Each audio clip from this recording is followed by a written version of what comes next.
آئندہ مالی سال حیدرآباد سکھر موٹروے کی تعمیر کے لیے 30 ارب مختص کرنے کی تجویز سامنے آئی ہے۔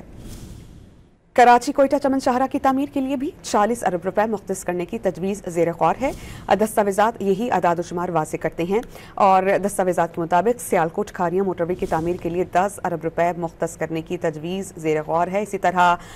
کارارو وڈ کچلاک میں چمن شاہراہ کی تعمیر کے لیے 40 ارب روپے مختص کرنے کی تجویز ہے اور دستاویزات کے مطابق راجن پور ڈی جی خان سیکشن کی تعمیر کے لیے 9 ارب 50 کروڑ مختص کرنے کی تجویز ہے۔ اسی طرح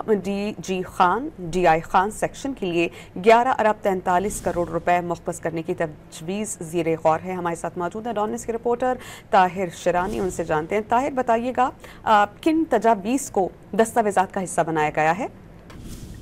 جی، 1 جولائی سے شروع ہونے والے آئندہ مالی سال کے ترقیاتی بجٹ کے تحت نیشنل ہائی ویز اتھارٹی کے ترقیاتی منصوبوں کے لیے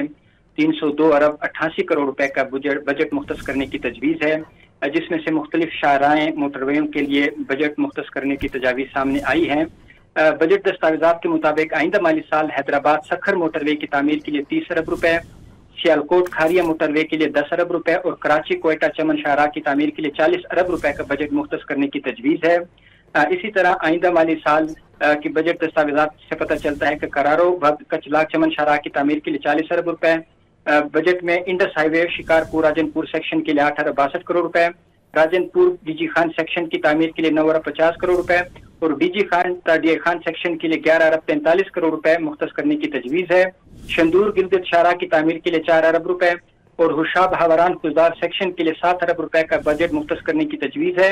آئندہ بجٹ میں گوادر ربطو ڈیرو شاہراہ کی تعمیر کے لیے 3 ارب روپے، لاہور سیالکوٹ موٹروے کی تعمیر کے لیے بھی 3 ارب روپے، خیبر پاس اکنامک کوریڈور کی تعمیر کے لیے 4 ارب 50 کروڑ روپے، مورو راجن پور شاہراہ کی تعمیر کے لیے 9 ارب 20 کروڑ روپے اور کراکرم ہائی وے تھاکوٹ تارائے کوٹ سیکشن کی تعمیر کے لیے 9 ارب 50 کروڑ روپے کا بجٹ مختص کرنے کی تجویز ہے۔ جی طاہر، بہت شکریہ، آپ ہمیں اس بارے میں اپڈیٹ کر رہے تھے۔